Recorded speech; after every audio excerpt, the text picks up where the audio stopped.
Et nous nous réveillons et il pleut ici au temple 60.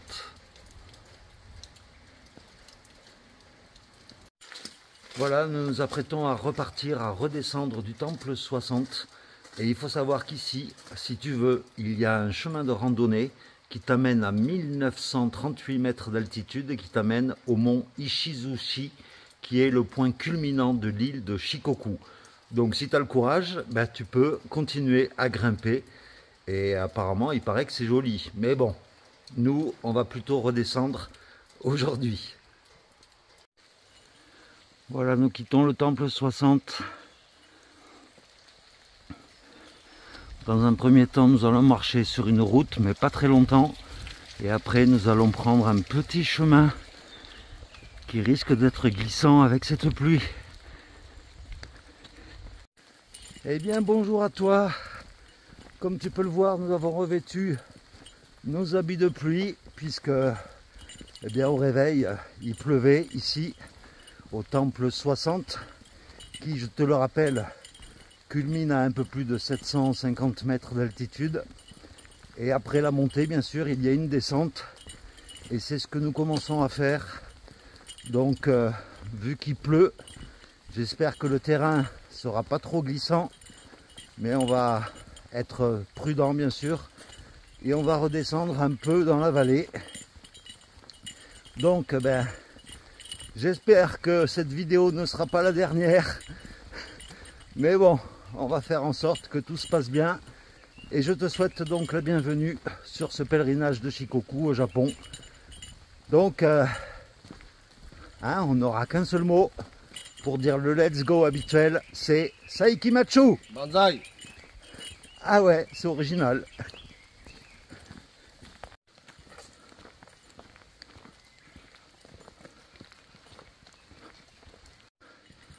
À partir de là, nous quittons la route et nous prenons un petit chemin dans la forêt. Prudence donc.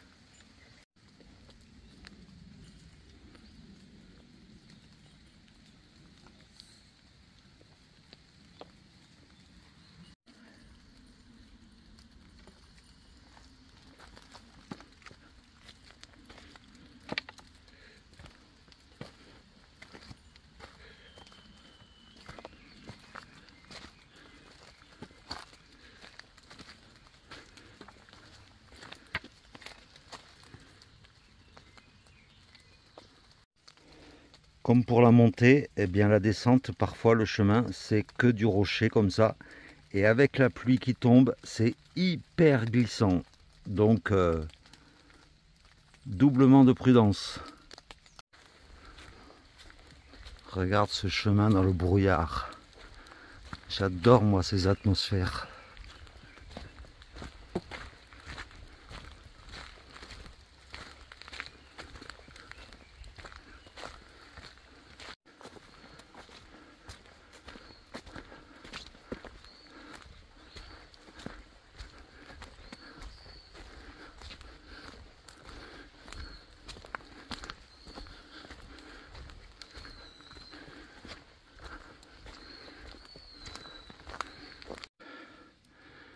Et bizarrement, le chemin se met à remonter là. Bizarre ce chemin.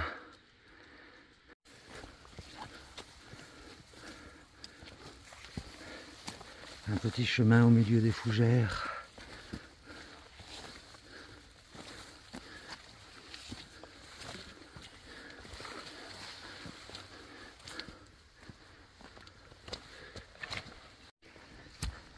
Trouver la vache sacrée. Ah, Mamou. Mamoumi.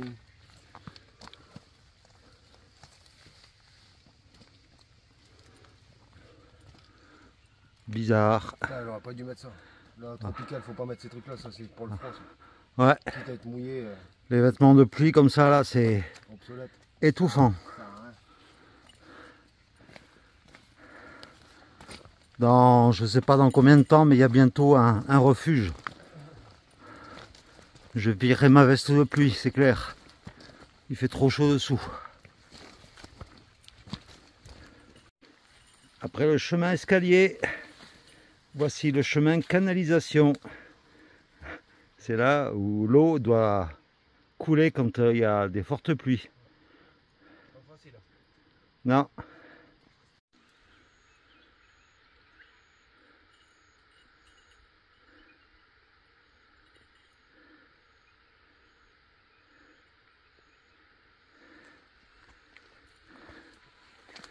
Ce chemin, cette descente est bizarre. Ça descend bien sûr, mais ça monte.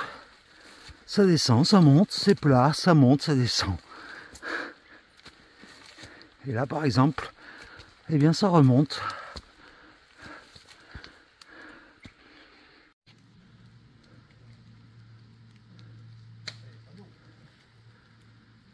Première aire de repos sur cette descente infernale.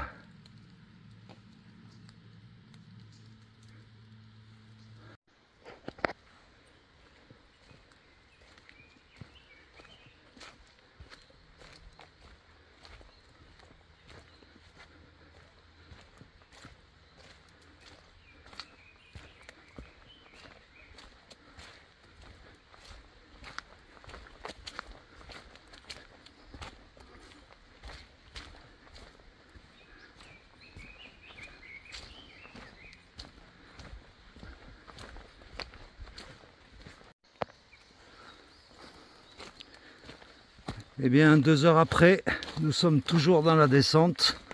C'est pour te dire qu'elle est assez longue.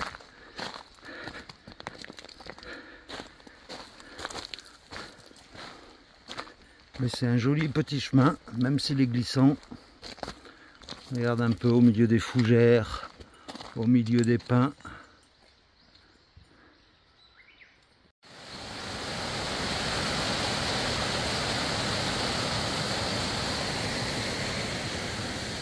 Et voilà, nous avons quitté le chemin pour une route qui descend toujours et toujours. Et ça fait un peu plus de 2h30 que nous descendons.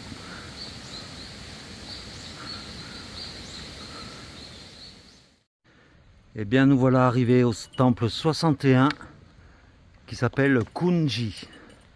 Alors particularité de ce temple, c'est qu'il y a des bâtiments traditionnels japonais qui sont en construction à côté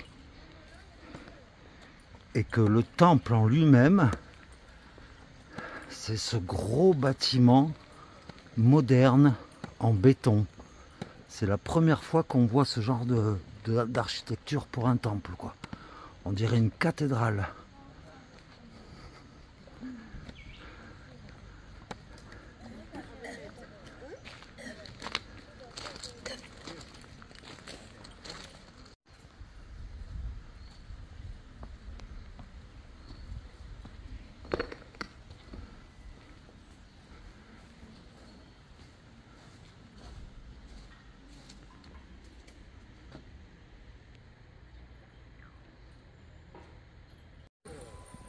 Alors il faut savoir que ce temple, le 61, c'est le plus ancien temple de l'île de Shikoku, puisqu'il date de 573 après Jésus-Christ. Bon, bien sûr, la version que nous avons actuellement, ce n'est pas la version d'il y a 1500 ans. Et là, nous allons rentrer dans ce grand bâtiment qui est le temple principal. Voilà, après avoir gravi quelques marches, eh bien, au premier étage, il y a une grande salle.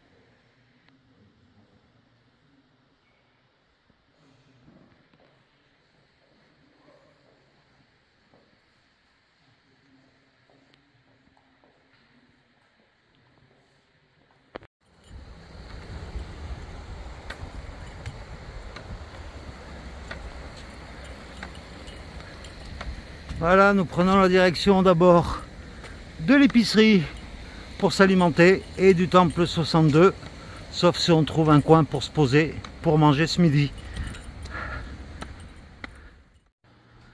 Une grosse pause s'impose pour le déjeuner. Et le seul abri qu'on a trouvé pour nous abriter de la pluie, c'est un garage à vélo. Et par rapport au vélo, on a remarqué que tous les vélos qui avaient stationné ici n'avaient pas d'antivol. Comme quoi, au Japon, il ne doit pas y avoir trop de vols. Et voici Ojuji, le temple numéro 62, qui est tout petit et en pleine ville. Rien d'extraordinaire. Bon, tu prends en vidéo. Voici le temple 63, Kishijo-ji. Ici c'est chaud, c'est chez Joe.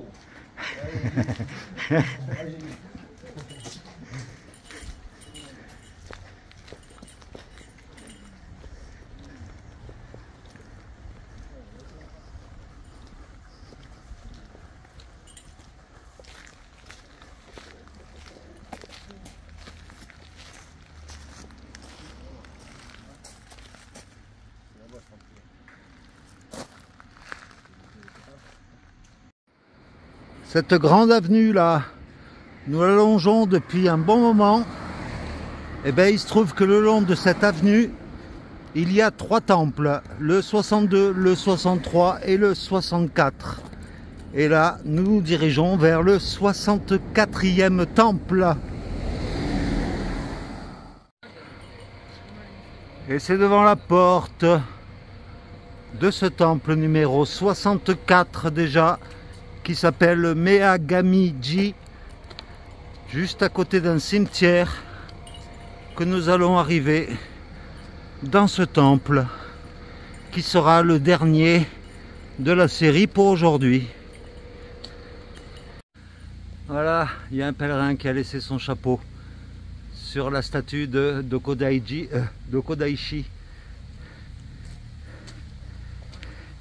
Oh, mais il y a du monde dans ce temple.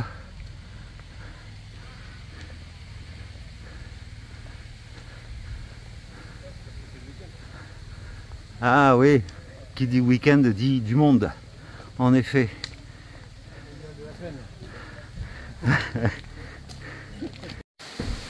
On doit être béni par Bouddha parce qu'on a marché, il pleuvait pas et on arrive pile poil au temple 64 et il se met à tomber des cordes. Si c'est pas de la chance. Donc on attend que ça se calme. Alors, au temple 64, eh bien, nous avons retrouvé Karl, que nous avons déjà rencontré plusieurs fois sur le chemin. Il vient d'Alaska et donc voilà Karl. Et il vient de nous offrir, c'est une représentation d'une statue géante à l'entrée du temple 56 et c'est fait en pierre qui sert à construire en fait les toits des temples. Donc c'est un très beau cadeau. Donc thank you very much. You're welcome. Carl. You're welcome. Thank I hope you. you remember the journey. Yeah. Sur l'île de Shikoku, restez toujours hydraté. Ah, au jus d'orange. Mickey. Hihihi. Et Shikoku n'est plus qu'une partie de plaisir. Ceci était une publicité Mickey pour le pèlerinage de Shikoku. Faut m'envoyer des offres là. Je vais vous faire la pub, moi, vous allez voir. Regardez, là j'ai fabriqué un truc indien à base de. Regardez, enfin je vais pas le lever parce que ça va être. Ouais. Un dispositif dessous, on a mis un anti-moustique avec les rubans éléphants. Comme ça diffuse partout. Et Voilà. On a plus un plus gros. La fumée sort par le haut du chapeau et sur les côtés. Ouais, on a une plus grosse diffusion parce que sinon ça fait juste un faisceau avec le vent ici. Ouais. Et là on est bien comme ça, il n'y a pas de. C'est impeccable.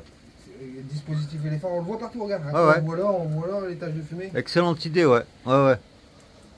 Les moustiques n'ont qu'à bien se tenir. Les moustiques, voilà, comme dirait Toff l'aventurier, n'ont qu'à bien se tenir.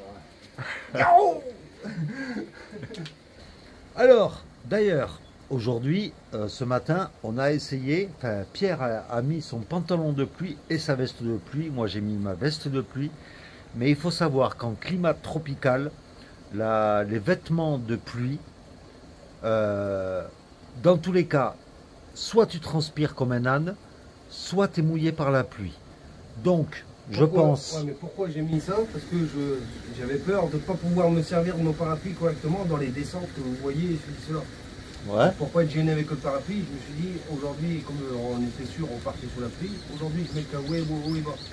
Mais j'ai transpiré à mort, au bout de 2 heures j'étais mort. J'ai dû l'enlever, j'ai rechangé tenue entre deux.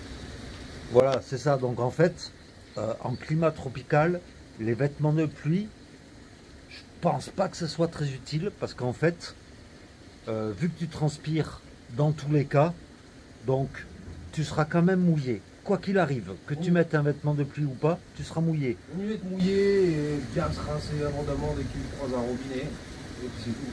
Voilà. Ah là, c'est ce qui leur sort de notre expérience. Ouais, voilà, exactement. C'est notre expérience d'aujourd'hui, donc on te fait part de notre retour d'expérience par rapport à ça.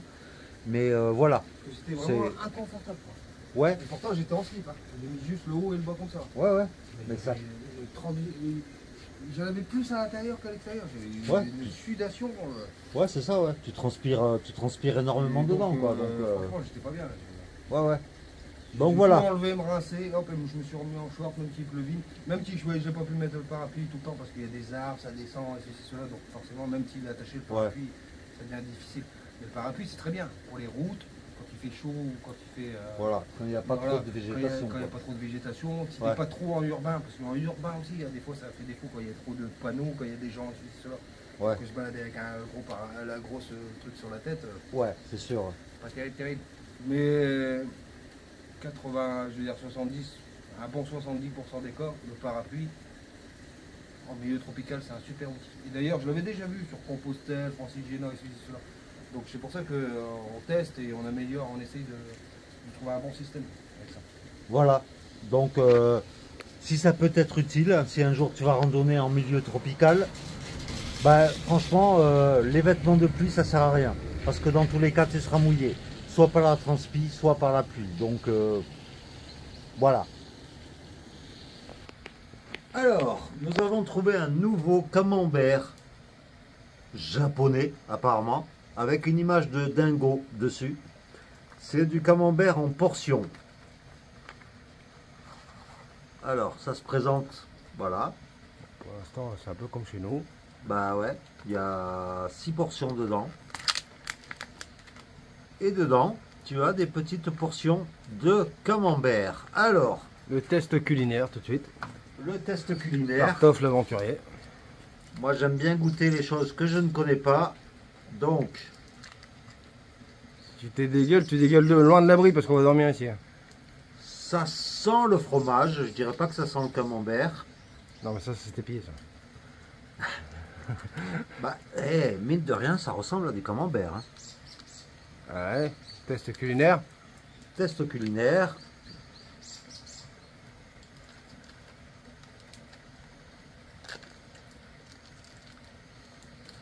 C'est un camembert mais jeune, très très jeune.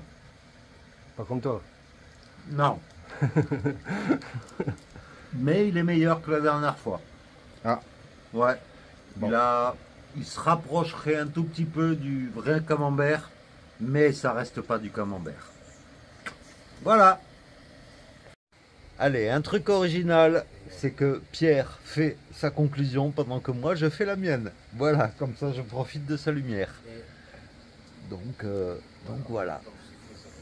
J'espère que cette vidéo t'aura plu. Et puis on se retrouve demain pour de nouvelles aventures. Moi, donc Pierre dort sous la tente ici, sous l'abri. Et moi je vais dormir comme d'habitude à la belle étoile dans le duvet. Allez, gros bisous à toi. Et puis à demain pour de nouvelles aventures. Allez, à demain. Ciao.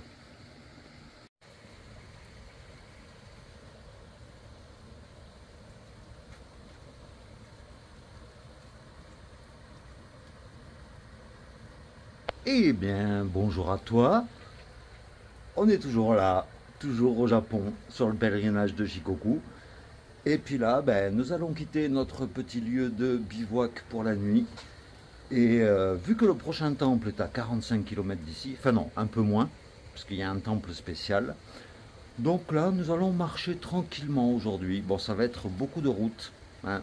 Bon, tu commences à connaître un peu ce pèlerinage. Mais on va marcher tranquillement. Et puis on a repéré pour ce soir plusieurs possibilités de se poser. Mais voilà, donc aujourd'hui, bah, tu vas nous accompagner comme d'habitude sur ce chemin de Shikoku. Donc je ne dirai qu'un seul mot.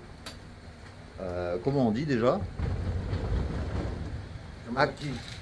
Pour dire let's go, comment on dit? Asakimachu, non? Fais le vite, sinon je te mets un coup de pied dans le cul. Allez, banzai!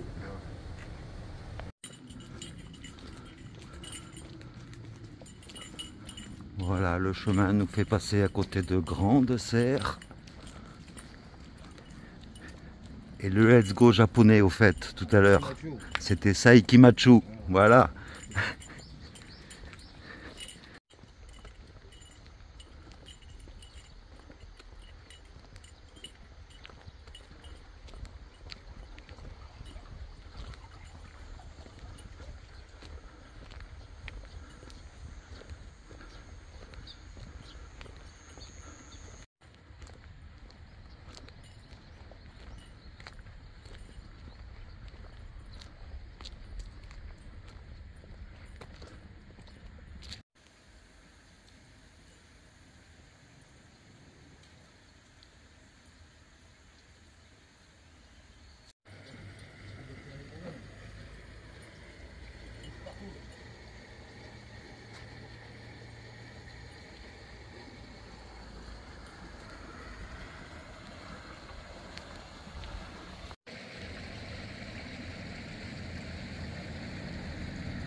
Et voilà, une portion au bord d'une grosse route.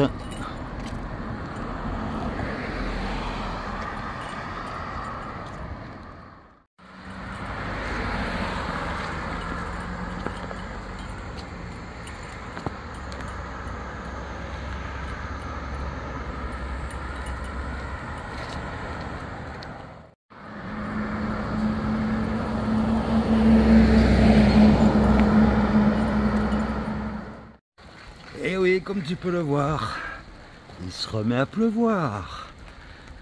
Et je suis déjà trempé, mais bon, c'est pas grave. Et là, on cherche un magasin pour pouvoir acheter à manger pour ce midi. Et puis après se poser quelque part, parce que là, il y en a un peu marre, quoi. Bon, ben nous venons de faire nos courses dans le magasin en face. Et vu qu'il pleut, nous avons pris refuge dans un abri qui sert un peu de tout. Et nous sommes actuellement dans la grande ville de Niihama. Voilà. Voilà, après une bonne pause repas, nous reprenons notre chemin. Un peu encore sous la pluie, mais nous ne sommes plus qu'à 4,5 km à peu près de ce qu'on a visé comme point de repos pour ce soir. Donc c'est très bien. Là, rien que ce matin déjà, on a fait 15 km. Donc marcher sous la pluie, c'est pas toujours bien. Donc 20 km sous la pluie, c'est pas mal.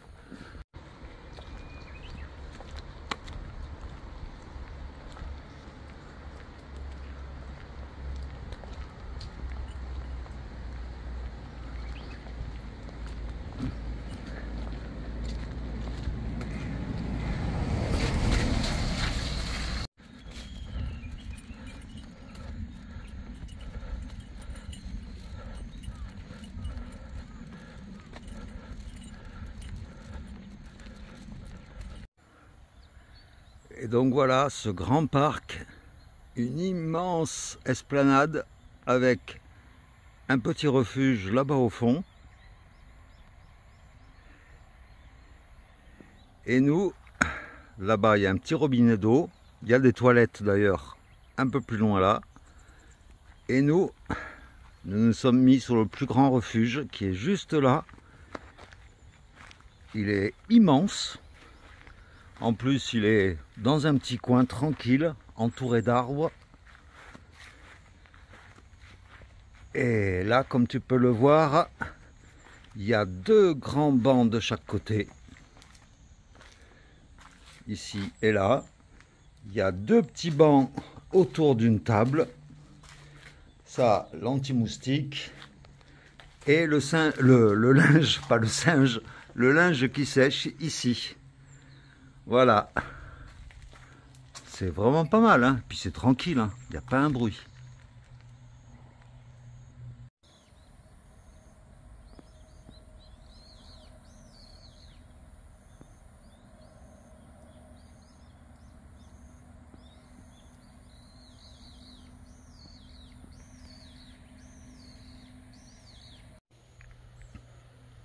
Voilà, petite toilette ici avec distributeur. C'est un grand parc, hein, ici. Voilà, il y a plein de petites allées partout.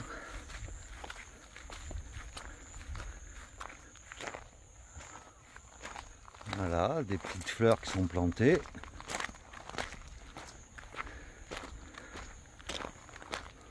Et il y a quelque chose que je t'ai montré de loin quand nous étions sur le chemin pour venir jusqu'ici.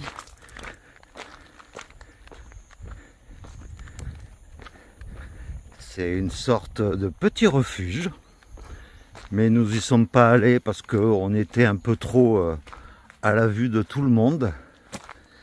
Mais quand il fait soleil, ça doit être hyper agréable.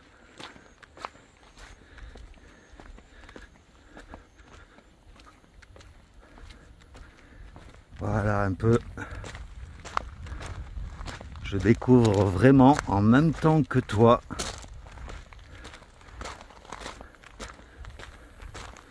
Voilà ce petit abri qui donne sur le lac. Puisque là nous sommes sur une presqu'île. Voilà, il y a de quoi s'asseoir au milieu. Et regarde surtout, voilà, nous sommes arrivés de là-bas. Et voilà, il y a tout un lac.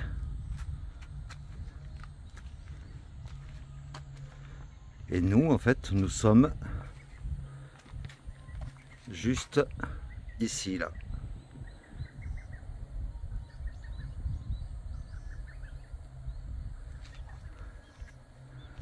Voilà, un petit tour du propriétaire. Et puis, comme tu peux le voir, tu vois, les montagnes sont toutes proches. Voilà le petit tour du propriétaire.